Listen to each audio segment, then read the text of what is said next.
Resmi cerai, Eva Bellissima mengakui masih komunikasi dengan Kiwil. Ini yang mereka bicarakan di telepon. Eva Bellissima masih berkomunikasi dengan Kiwil, meski hubungan mereka bukan lagi suami istri. Sebelumnya diberitakan Eva Bellissima meminta Kiwil menjatuhkan talak. Keinginan itu dipenuhi oleh sang komedian hingga akhirnya pernikahan mereka yang seumur jagung praktis berakhir.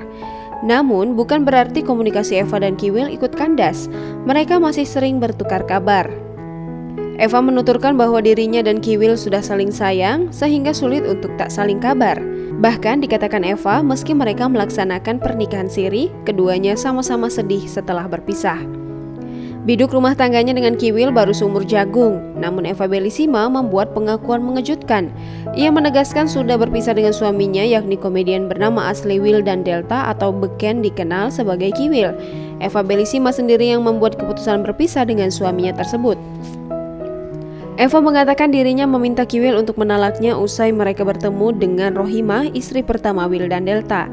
Ia memutuskan untuk mundur karena memahami perasaan sebagai seorang wanita. Diakuinya paham betul dan sangat mengerti posisi Rohimah, wanita yang sudah bersama Kiwil selama 22 tahun. Lebih lanjut, Eva Bellissima berharap dengan keputusannya ini pernikahan Kiwil dan Rohimah bisa kembali menyatu dan tak ada perceraian.